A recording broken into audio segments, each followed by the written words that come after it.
Welcome to the Log Time Podcast. Some giraffe called us up and told us to check out his project, so we ended up watching Revue Starlight for this podcast, and it was great. We have a lot to say about some idol shows, sick choreography, and the power of friendship, so what are you waiting for? First Night of Auditions is about to start.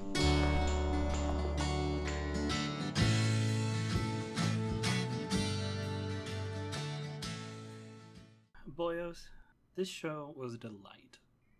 I just want to put that out there. Yeah, it was, I would say it was a delight. It was a starlight. It was, It's I don't have another one. Revue Delight, not Starlight. Episode 6 was quite a fright.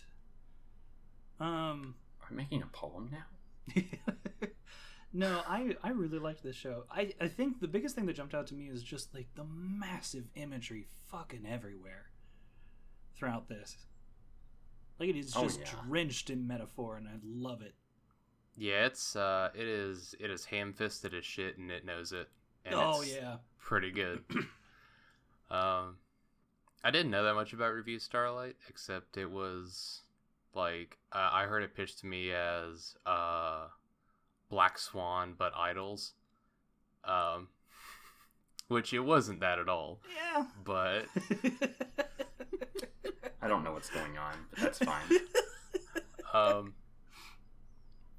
But no, it's weird seeing a Bushiroad property and not immediately also seeing like Giraffes to egg somewhere not too long after it. So I got a lot of that kind of same Bang Dream Singing Girls energy from it, but with some cool battles and such. I am reborn, and after having seen this, I wish so badly that my life could have a sequence where I'm falling through a red space in slow motion and with some of the most kick-ass music playing. Oh my gosh, the whole fucking soundtrack for this show is amazing. It is, but the Stage Girls transformation sequence is... That song is so good. Well, the song is so good, yes. But the whole sequence is one of the coolest, like, you mean with like transformation sequences I've ever seen. Yeah, with like the machinery and stuff. Yeah, with it like making and pressing all the outfits and everything from scratch. It seems highly inefficient. Yeah. For 8 girls, having like just a whole pile of shit. But it's also really funny because they like show her hair clip getting melted down into this block of metal. And then from that block of metal, we get 3 sewing needles, and we only ever really use 1. So it's kind of a waste. I assumed that it was. I assumed that the sewing needle transformation thing was actually like 3 sword blades. Yeah, I thought it was sword blades too. I thought that's what it was. Oh, they look like it kind of doesn't really make a lot of sense considering some of the weaponry, I guess. But, also like it cuts immediately from those sewing needles to sewing. Well, so I don't think that's necessarily relevant. That's why I just kind of put it together as, oh, okay, those might be sewing needles. That's it looked like swords to me, but that's just me. Tomato, like it of all things really we could be splitting hairs about, this is not it. Splitting threads. Oh, fuck you. Yeah, I don't know. Revue Starlight's cool as shit. And it's not really what I expected. I honestly expected it to be a lot more steeped in drama than it was, because my only real frame of reference was I'd seen a couple clips on Twitter over the last year or so, and it looked very intense, and I thought it was going to be more so than it actually was, which was kind of nice, honestly. Intense in like what way? That's kind of interesting. More of the melodrama than like the actual like drama on the stage or anything. So you like expected that? More like the last couple episodes than like. Okay, look. So my frame of reference was I was introduced to this from the clip of Karen and Tendo having their fight. I think so that was early how. on. I think that was the first thing I saw too. Yeah. And so with that as my frame of reference, I thought it was going to be a lot more of like just suffering and struggling through this thing. But while there is a good bit of that, the show does an incredible job of keeping every girl personable and actually keeping a strong sense of camaraderie among them throughout the whole thing. I thought it was going to be a whole lot more infighting than there actually was. Gotcha. Okay. So I was delighted to see that it wasn't that.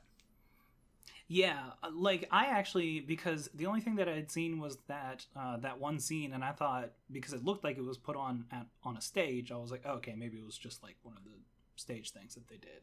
So when I first got into it and that first episode plays, I'm like, oh, okay, this is going to be a little bit more bang dreamy and like it's just more like watching these girls do their thing, and then all of a sudden it starts introducing these like incredibly like fantastical elements to it of just getting like launched down an elevator. And the giraffe, that was and I was like, oh, okay, I actually like this better. I was very happy and excited because I think tonally it does a great job of getting those like more wonderful moments of the interpersonal relationships of all these girls, but then also having this fantasy setting of this struggle of becoming the top star. Which I liked a lot. I also liked it because actually not too long ago I watched Ziria on YouTube put out a video, July 27th, that was about various different girl and women's performances in Japan. And one of them is the review, like I think this one is called the Takarazuka review. Yeah, but, that is I guess the equivalent of like Broadway, if you want to put it like that, except for women. Yes, it's a very particular one because it's the entire cast is all women and always has been, and a lot of the things that relate in the story actually relate directly to that. For instance, the top star, that's an actual thing. There is one person that is rated the top, and then they just have large amounts of control over the actual production. Yeah, interesting. And then they're only ever girls because they actually age out after a certain amount of time. And and they bring that back into this where it's like, okay, you have that top star and you're fighting for it, but then they also talk about like, you know, whenever you're one of these review girls, like you know, eventually things will change and you can't do this anymore, and that's just something you have to accept. And that was the one thing that Banana was fighting against.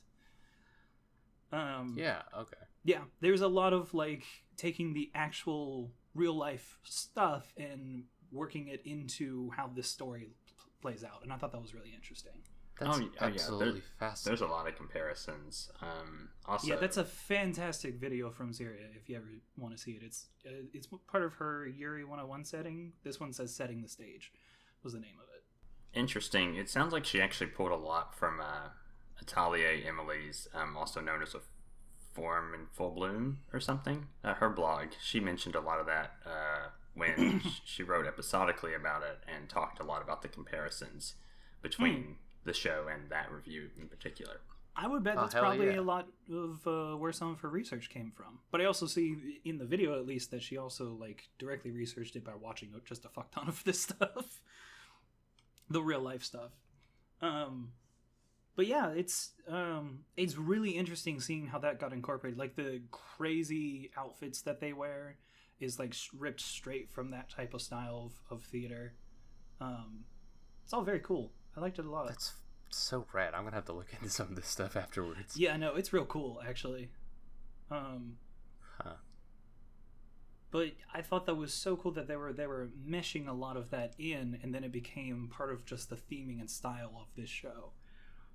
Which set it apart from a lot of the other shows that you could associate with, like, you know, a whole bunch of girls doing some type of theatrical or creative pursuit. Yeah, and it was obviously using at least that idea as a backbone, even if it didn't necessarily like agree with all of the things that sort of environment is. Right, like the whole like top star thing. There's also the person who originally created the Revue brand of theater. was this dude who like specifically was doing it so that it would give young women something to do so that they weren't like into each other. And then it kind of backfired because then hello. because he's like, yeah, but they can't be gay. And like then all of a sudden they found out that they're putting on a show where it's nothing but women, and the predominant amount of people that are watching these shows are like girls and women, and it's like, oh dear oh God. no, what have I done? Yeah, that probably didn't work out as planned. No, No, Not it at doesn't all. sound like it. God, congrats, dude. Yeah, what a dumbass. But he made a great style of theater. Yeah. Mm-hmm. So there's that. Yeah, I'll also every single episode I was blown away by not just the background specifically the color and lighting of each scene was fantastic in this show. Every single shot was like just beautiful in that way. Definitely a lot of bright lights. Yeah, obviously because it's a theater thing, but right. obviously But even because... even outside of that, like whenever they're in the afternoons and you have like the shadows being cast from Tokyo Tower and stuff like that, it just looks gorgeous. Oh yeah, like the show's use of lighting is very good, and I appreciate that a lot. So action's great too. I thought that was very well animated. the choreography during some of the review sequences was pretty phenomenal. Yeah, some 10 out of 10 stuff. Yeah, that's just a whole bunch of animators flexing. Like that shit looks so good. I was especially impressed with it when they when Hikari got her like rope dagger thing, and like she was like swinging about in that final review. Like that's when you like really start noticing, or at least you could say her fight with Nana as well, but like that's when you like really start noticing like they put a lot of thought into the choreography of just how the fight scenes need to look and work in order for them to feel. The use of space, like spatial stuff, is pretty cool. So I was gonna say because definitely the use of space, but also allowing the audience to understand and be aware of that use of space, because they would definitely pull out the camera and show you a much larger like look at the scene whenever she was throwing out the dagger and then would be spinning around. Like they would use a lot more open space so you can see like where she is in relation to some other character. Yeah, for sure. Yeah. Of course, a lot of that is also, just prior framing, setting up how big these stages are and how elaborate their designs can possibly be.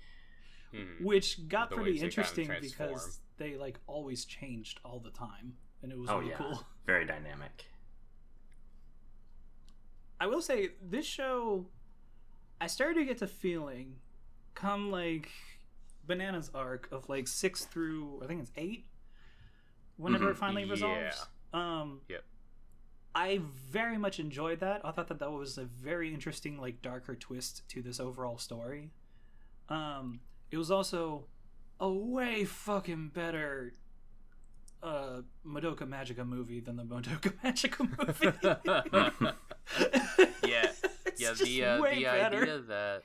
The idea that we had this weird fantastical setting of a secret underground fight club for stardom supremacy hosted by a giraffe, and the fact that it was like, okay, that's wild, but how are we going to top it?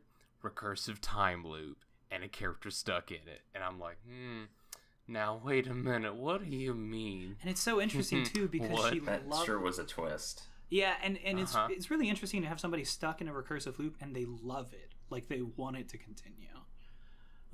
Because usually most people are like trying to fight out of it. Yeah, like a Groundhog Day kind of thing. Right. But it's fascinating. And it was a mixture of that, and then I started to realize, like, because most each individual episode was basically a discussion on an individual girl for the most part. For a large amount of this anime, and from like I guess 2 to 8, 9. 2 to 9, yeah. But I also noticed that, obviously because of that, because they love using their imagery, all of the stages and productions directly were influenced by the actor on stage.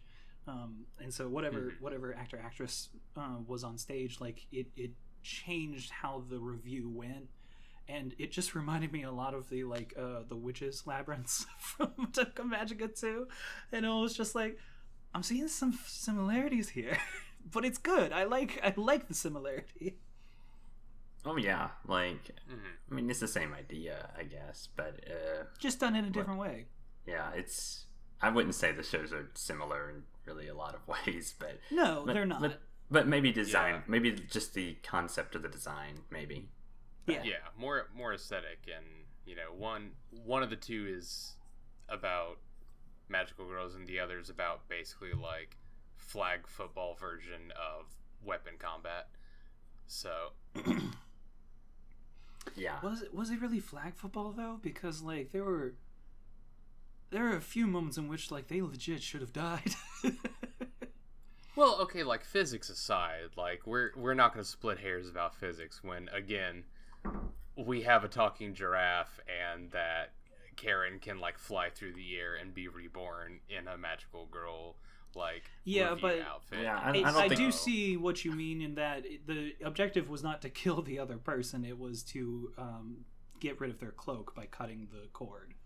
Yeah, there's an incredible amount of flashy combat and zero even flesh wounds, and it's a really interesting take on that. It's real nice, actually. I like it a lot. It's interesting to see them not be just battered and bruised and destroyed for this art. Yeah, it's a lot more interesting. It's kind of it reminded me a little bit of the flashiness of it reminded me of the scene from The Princess Bride in which they're having a duel on top of the mountain, and it's both in that scene it was less that they were trying to kill each other, although that was kind of hinted at, and more of just seeing how cool this scene is. Mm-hmm. And I liked that a lot. Well, when I first watched the show, I thought that I thought maybe this is obviously not exactly what they were going for, but I thought maybe the reason they didn't receive any. I was trying to debunk the fantastical elements a little bit, and I was thinking, well, maybe this is a metaphor for the battle that's taking place within their minds, sort of thing. Since it's all about them becoming the top star and their desires and all this stuff. And I thought maybe you could probably excuse a little bit of that, even if you looked at it from the perspective that they're just fighting out this battle of will, so to speak. I think episode 1 and 2... You were galaxy braining that pretty hard. Yeah, I mean, I did, but... Here's the thing, though, is that, I totally did the same thing, though, for episode 1, and then, episode 2, I was still kind of holding on to that, and then, after that, I was okay, no, this is genuinely, some magical stuff going on, okay. It's not just some metaphor, which I thought was actually interesting because there were also a lot of scenes in which, the characters would be talking in some room on one side of the school, and then all of the characters in the school would react to it as if they're also seeing that same scene, which I thought was interesting. There was a whole lot of that. Or, at the very end, whenever... oh, no, I've forgotten everyone's names already. At the very end, whenever our main character is walking their way towards the final review, thank you, and everybody is visiting Karen. You didn't see them go down, but each time that she gets to a specific section in this going down the staircase, another person comes in suddenly, and those all it's so interesting because it looks like it's some metaphorical thing or her remembering her friends, but then you realize, oh no, they were all physically there for those small moments for some reason.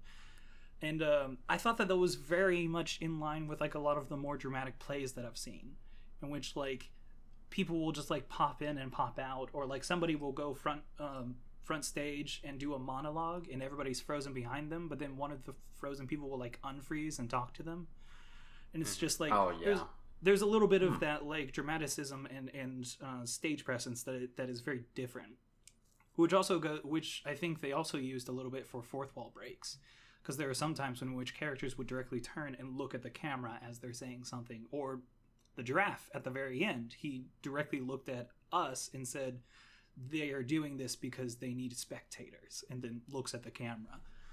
So yeah, that was a pretty interesting kind of if you can call it a twist in its own way.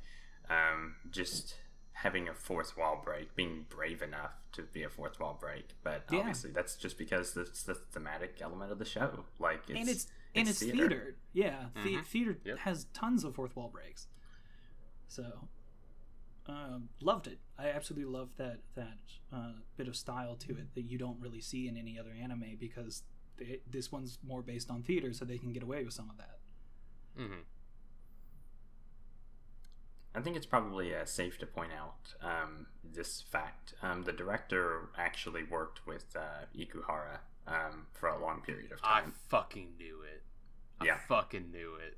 Because I was watching this whole time, and like the look of the central tower and the Tokyo Tower bits and the consistent recurring like just sense of space and perspective, I was like, there's gotta be some folks that worked on this with Ikuhara at some point. Yeah, Ikuhara never worked on the show itself, but a lot of his understudies had taken I guess lead on the show.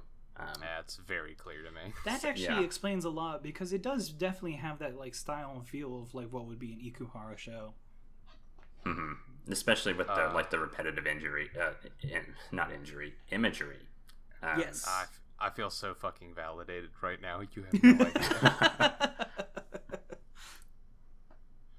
That actually, that makes a hell of a lot more sense. The only thing that would have been missing is that if it actually was an Ikuhara show, all of the Team B kids would have just been silhouettes. They never would have been actual real humans. Yeah, no, I really like the show. I really, really like the show as it started to wrap up. Like, I had my emotions all up in the last episode. It was really nice, and I feel like they did a good job of developing all of the main cast throughout the series. Yeah, it was cool to see so much nice arc and development for each of them, for them to all find their own sense of shine and what they felt made themselves special. And it was nice. I don't feel like any of the episodes were like specifically like remarkable in what they were doing in terms of story. To be real, it felt like a kind of like combat centric Love Live season in that sense, in some aspects. Like a lot of the pacing for episodes felt similar. Yeah, I can see that. I mean, I guess. But at the same time, I think what makes this difference from some of those other shows was that it's just tonally, I think it was a lot more interesting to me. Yeah. No. I'm not here to like downplay this or anything, or like try to say it's an idol show, because it's not. I mean, there's a lot. I mean, I just kind of get what you're saying, though. Like, if you're looking at like those sorts of shows, that, like character development, like that, you know, if you have if you have a huge cast, and you're trying to give development for each character, kind of like episodically broke it down in that same sort of way, and while gave still having an overarching kind of story to things. Yeah, it's the structurally it's similar. So yeah. I guess it's less like an idol show and more any show where you have like a large ensemble cast. Yeah. And they all like get their time to shine in the spotlight, literally. Right. Yeah, but I mean, like, so that's more what I meant. But I also know that Bushiroad specifically has worked with, like... Oh, yeah, like... Love Live and Idolmaster, etc., etc. So there's a lot of plays that are being made. You can definitely see those influences, I think, yeah. So, and I liked that a lot, and I thought that the specific twists they took on it were very interesting. Again, I liked the degree of camaraderie that it brought up between the girls, instead of like having the wild amount of dramatic infighting you could have for this particular setting. Yeah, the most it was like a lot of fun. Dramatic infighting that we got was between what was her name, Izuruki and Hanayagi, the red hair, blue hair. Oh yeah, Futaba and Karuko. Thank you. I don't know why I decided to use. You decided to use the last names, which I don't know infinitely why. more complicated. They are, but I don't know. I always think like, what's the more correct way of approaching something, talking to somebody? I mean, it's like calling Junjun Hoshimi. Okay, Like, point. I would have just called her Juna, but okay. But Obviously, yeah, we have very differences in the naming structure. I'd rather call Juna. I just wanted to say Junjun because it was fun. Karuko Okay. and Futaba, they had that whole thing in which like Karuko was being a total brat for like an entire episode. That was one of the few times in which they had the resolution, and I was like, I'm happy that they're still friends. I don't agree with your resolution. I knew Kyle wasn't going to agree with this. Because it's just, I was a brat, and I deserve to be a brat. And she's like, all right, fuck you. I'm not going to be your friend then. And then, like, finally she's like, fine, I'll still be your friend. And then Karuko's just like, okay, I'll be a little less of a brat. And it's like, I can see where that's... That is not exactly how that went, but... No, it's not. That is definitely not the way I looked at it, but okay.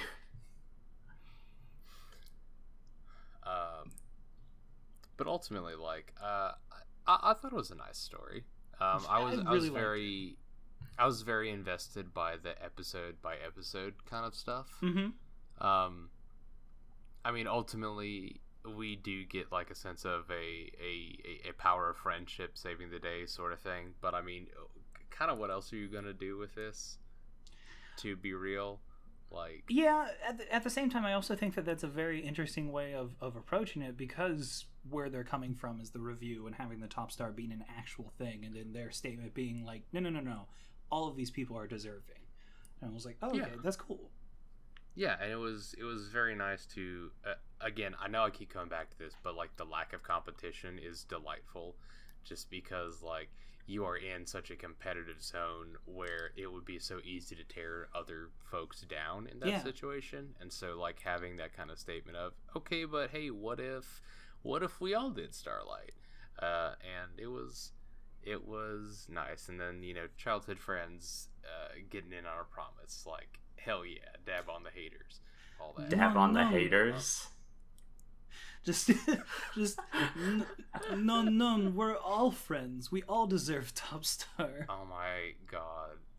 If I had to hear Karen say non one more time. I loved it. It was good. I thought it was great. You're just a hater. Yeah. It's not. I loved it. It was. Okay. I was just like, I was like, honey, you've got a catchphrase, and you're milking it. Go for I it. would too if I had a catchphrase. I'm honestly glad none of us do. Now I really want to make one. We could make one real quick. I mean, I could say it's fine. That is kind of your catchphrase. That is actually your catchphrase. Never mind. Yeah. Yeah. Now that I think about it. Defining. Yeah. But yeah, anything else that you guys wanted to say about it? My favorite review was in episode 5. The one between Mahiru and Karen. I thought that one was the most interesting. Yeah, dude, that was fantastic. I thought it was really neat and dynamic seeing them actually move between all the different stages that were concurrently going on at the time. That was really cool. It was nice to see this interesting dynamic of just like them constantly going like behind the scene, like backstage basically. Mm-hmm. It was neat. It was also very humorous in tone, even though it was like kind of a dark, like, you know, I am going to have you and no one else can. And it wasn't really that dark, but I guess you could look at it that way. But. It was a really interesting switch in perspective for what the previous reviews had been, and so that the slight tonal change, but still having that much deeper significance between Mahiru and Karen was really great, while still keeping things light with like the slapstick. Yeah, but it was so cool to see Mahiru really kind of come into her own in that review and to kind of sort of step out of Karen's shadow. It was so nice to see that, because I always felt like you could do more with his characters, so when they finally did, I was like, fuck yes, thank you. Mm-hmm. Yeah, that one just really stood out in my mind, because as you said, like there was the whole like it was the only time in the show that they actually went into like others' reviews, which was kind of like a thing they didn't do, and it's actually never done again in the show. But I thought it was a nice way of showing that it's not just one battle for each of these auditions, and like showcasing how all of them are fighting. Right. So that was their nice way of showing, okay, yeah, no, there's more going on each time that they do an audition, and I thought that was a neat way of showing that. Yeah, no, yeah, because I mean, like the first time they did one, I was, it was the initial review that Karen busted in on, and once the fight was over, Giraffe was like, okay, well, that concludes the first night, and I'm like, there's just one audition per night? What do you mean? Well, I think episode 2 kind of debunked that too. Yeah, it did. Yeah, but it was so nice to see like how much stuff is going on in any given time with it. Right, because they went through several people's like other auditions. Right, it's fundamentally different. Yeah.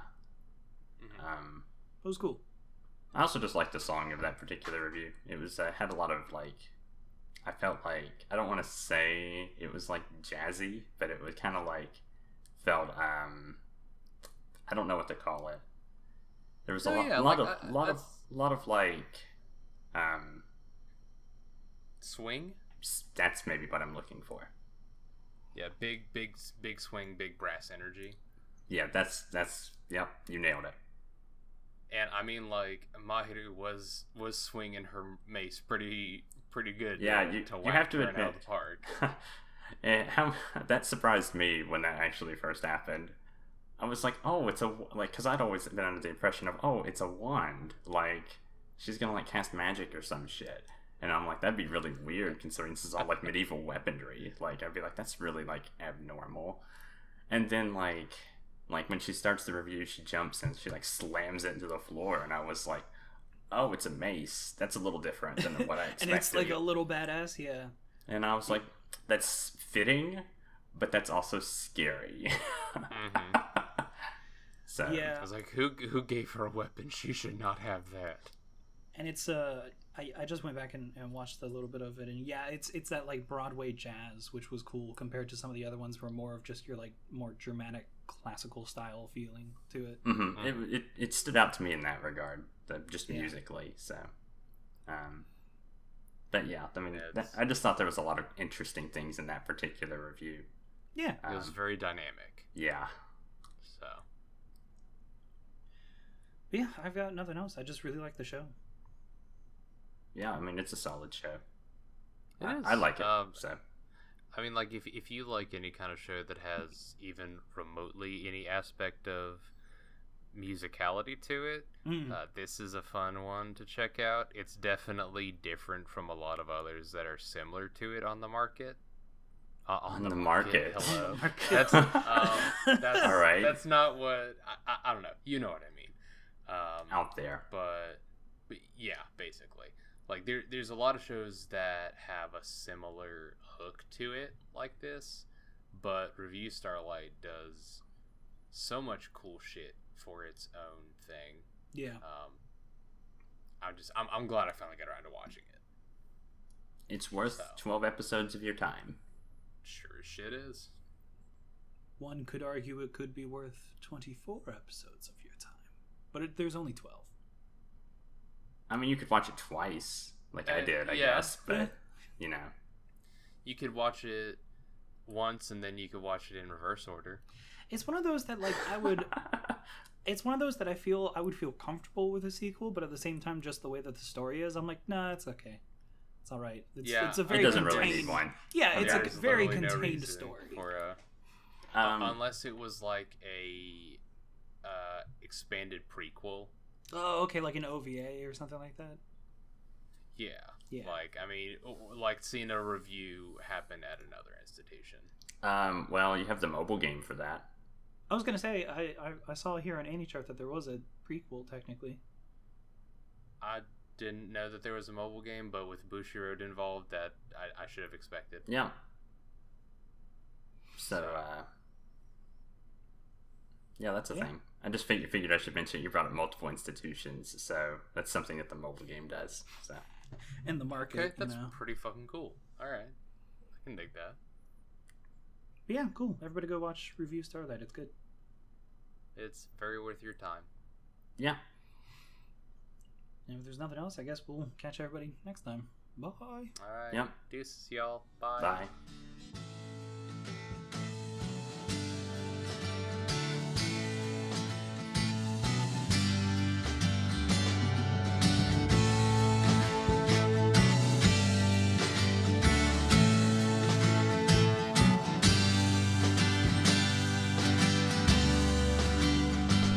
hey, thanks for listening. As always, you can find all our podcasts, articles, videos, etc. at thebacklogers.com. Our intro and outro song is The Bear by Shella and the Pit, who you can find on Spotify and Bandcamp. And we'd love to hear from y'all in the comments on our site, on the podcast platform of your choice, or by performing a beautiful stage play. We definitely understand feelings through art. And as always, we're on Twitter at _Backloggers, so pull up a log and stop in for a bit.